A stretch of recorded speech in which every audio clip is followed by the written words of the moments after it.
बहुत समय पहले सुंदरवन के जंगल में कई पक्षी रहा करते थे। एक दिन उसी जंगल में रहने वाला कालू कौआ और उसकी पत्नी सुंदरी आपस में बातें कर रही थी। कालू जी, मैं कहती हूँ बारिश का मौसम आने ही वाला है, क्यों न हम अपने घर की मरम्मत कर लें। पिछली बारिश में आपने आलस की वजह से अपना घोंसला नहीं बनाया था, वो तो शुक्रिया अदा करो। अपना घोंसला कैसे टूटकर पानी में बह गया था और हम डूबते डूबते बचे थे। अरे मेरी प्यारी पत्नी जी, चिंता करने की कोई जरूरत नहीं। मैं कल भोजन लेने गया था, तब मैंने देखा जंगल के पक्षी अपने अपने घोंसले की मरम्मत कर रहे थे। उन्हें देखकर मेरे दिमाग में एक विचार आया है। तब तक आप लोग कमेंट में बताएं 67 + 89 + 88 कितने होते हैं। किया जी बताओ। उनका घर जब पूरी तरह से बनकर तैयार हो जाएगा तो हम जिस पक्षी का घर सबसे मजबूत होगा वो घर उस पक्षी से छीन लेंगे। वाह जी वाह, आपके दिमाग का तो कोई जवाब नहीं। फिर दोनों पति पत्नी आराम से सो जाते हैं। समय गुजरने लगता है। सभी पक्षियों ने अपना अपना घोंसला तैयार कर लिया था, सिवाय उन दोनों के। एक दिन जब टुनटुनी नदी पर पानी पी रही थी, तभी वहाँ सुंदरी कौवी आती है। अरे टुनटुनी चिड़िया, क्या तुमने अपना घर बना लिया? हाँ हाँ सुंदरी बहन, मैंने अपना घर मिट्टी का बनाया है। अब हम लोगों को बारिश में रहने की कोई जरूरत नहीं। लेकिन सुंदरी बहन, आपने और कालू भैया ने अभी तक अपना घर नहीं बनाया। हाँ बनाएंगे हम भी जल्द ही। मैंने सुना है जंगल में किसी भी समय बारिश हो सकती है। आप भी अपने घोंसले की जल्द से जल्द मरम्मत कर लें। ठीक है। अच्छा सुंदरी बहन, अब मैं चलती हूँ। बारिश का कोई भरोसा नहीं। टुनटुनी अपनी बेटी सुनहरी के साथ वहाँ से चली जाती है। शाम होते होते आकाश में काले काले बादल घिर आते हैं और बारिश हो जाती है। कालू और सुंदरी अपने लिए मजबूत घर ढूंढने लगते हैं। तभी कालू चिल्लाता है, मिल गया, मजबूत घर हमें मिल गया। वो देखो टुनटुनी का घर, चलो हम उस घर का दरवाजा खटखटाते हैं। कालू को और सुंदरी कौवी टुनटुनी के घर का दरवाजा खटखटाते हैं। टुनटुनी जल्दी खोलो, बाहर बहुत तेज बारिश हो रही है और हम दोनों भीग रहे हैं। टुनटुनी जल्दी खोलो, बाहर बहुत तेज बारिश हो रही है और हम दोनों भीग रहे हैं। काफी देर हो जाती है, लेकिन दरवाजा नहीं खुलता। सुंदरी, हम कब से दरवाजा खटखटा रहे हैं पर कोई खोलता ही नहीं। लगता है टुनटुनी घर में नहीं है। फिर दोनों घर के अंदर आ जाते हैं और दरवाजा अंदर से बंद करके सो जाते हैं। थोड़ी देर बाद टुनटुनी अपनी बेटी के साथ घर आती है। अरे ये दरवाजा तो बंद है, किसने इसे बंद कर दिया? कोई है? जल्दी दरवाजा खोलो, मेरे घर के अंदर कौन है? टुनटुनी चिड़िया, तुम कहीं और जाओ, हम दोनों आराम कर रहे हैं, बाद में आना। भैया भाभी, आप मेरे घर में दरवाजा बंद करके क्या कर रही हो?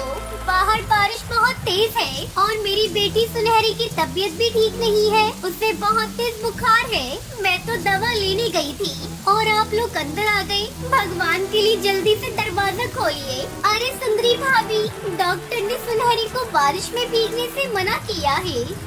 मेरी पत्नी ने कहा ना कि यहाँ से जाओ, तो जाओ यहाँ से, अभी अगर हमारा है। कालू भैया, ये आपने मेरे साथ अच्छा नहीं किया। खुद तो अपना घर बनाते नहीं और दूसरों का बना बनाया घर हड़प लेते हो। भगवान तुम्हें इसकी सजा जरूर देगा। फिर टुनटुनी बारिश में अपनी बेटी को लेकर लूसी कबूतरी के घर जाती है। उसका घर मिट्टी से बना हुआ था। आधी रात होते ही तेज बारिश में टुनटुनी के घर के आसपास चील मंडराने लगते हैं। वो मौका पाते उस मिट्टी के घर पर हमला कर देते हैं और उस घर को नीचे गिरा देते हैं, जिसमें दबकर कालू सुंदरी की मौत हो जाती है। अरे वाह, ताजा कौवे का मांस बारिश में भूनकर खाने में मजा ही अलग आएगा। वो उन दोनों को भूनकर खाने लगते हैं। कई दिनों बाद जब बारिश रुकती है तो टुनटुनी गीली मिट्टी से घने पेड़ के अंदर फिर से अपना मिट्टी का घर बनाती है और खुशी खुशी रहने लगती है। एक समय की बात है, जंगल में एक टुनटुनी नामक चिड़िया कॉटन कैंडी लिए जंगल के एक चौराहे पर बैठी हुई थी। सवेरे से शाम हो गई थी, पर अब तक टुनटुनी चिड़िया का एक भी बुढ़िया का बाल नहीं बिक पाया था। ये देखकर टुनटुनी चिड़िया बहुत उदास हो जाती है। सवेरे से शाम हो गई, पर अब तक एक भी कॉटन कैंडी नहीं बिक पाया। अब मैं कालू सेठ को उसके उधार पैसे कैसे दे पाऊंगी? वो तो जरा भी इंतजार नहीं करेगा। तभी उसी राह से कालू कौवा अपने घर की ओर जा रहा था। कालू कौवा जब टुनटुनी चिड़िया को देखता है तो वो टुनटुनी चिड़िया के पास आता है। तुझे याद है ना, आज रात तुम्हें मेरे पैसे देने हैं जो तेरा पति मरने से पहले लिया था।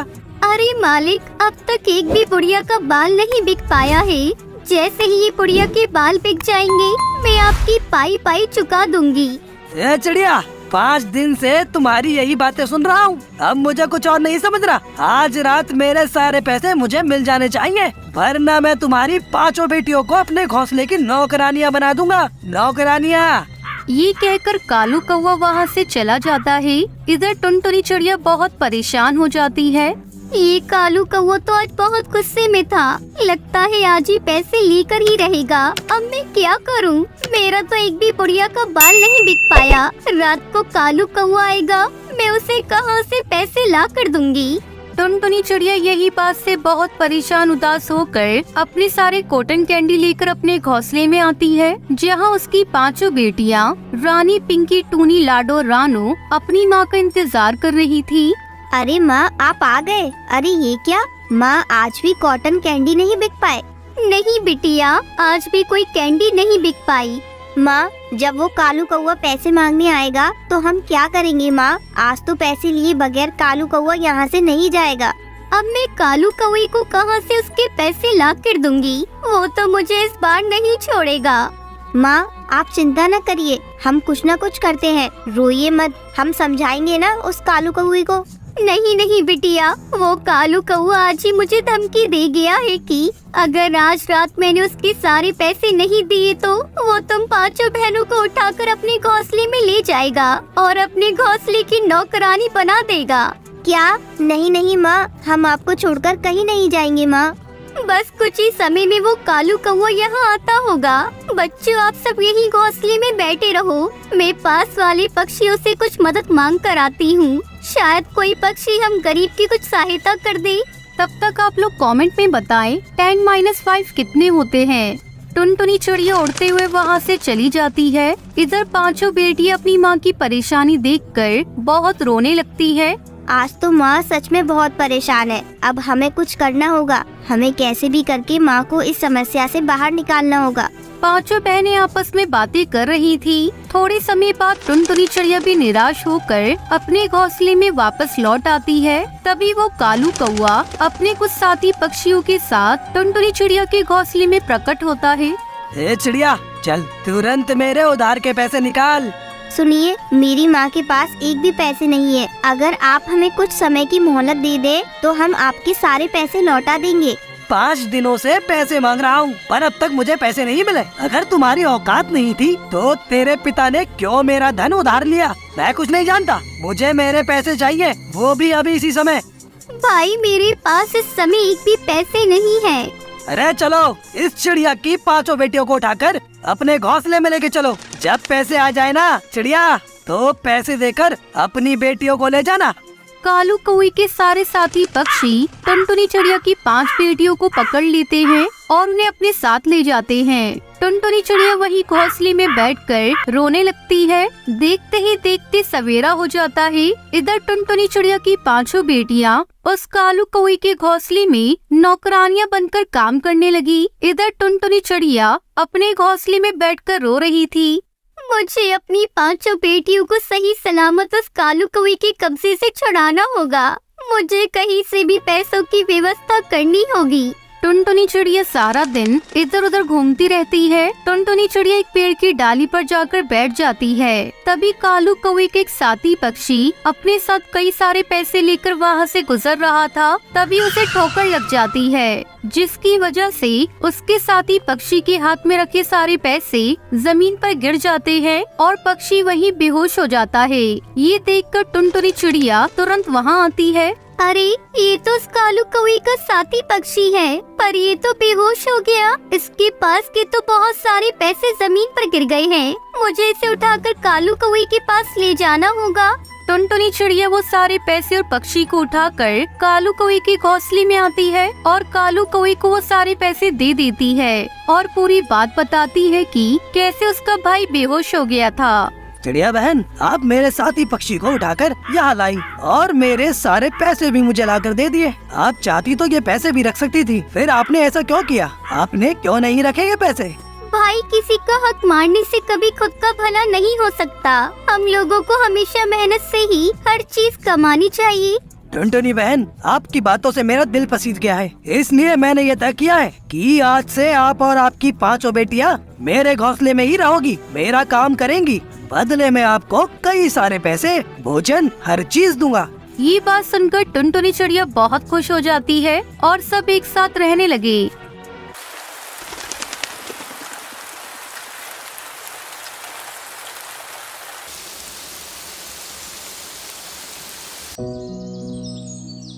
कुल्लू मनाली के जंगलों में टुनटुनी चिड़िया अपने पति कालू कौवे के साथ रहती थी। बारिश का मौसम था, जोरों से बारिश हो रही थी। एक दिन टुनटुनी अपने पति कालू कौवे से कहती है, सुनो जी, मैं सोच रही हूँ क्यों न इस बार हम लोग अपने खेत में अंगूर की फसल उगाएं। अगर फसल अच्छी हुई तो आधी फसल बेच देंगे और जो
क्या ये फसल तो सूख रही है, इन्हें पानी देना होगा, नहीं तो ये पूरी तरह से सूख जाएंगे।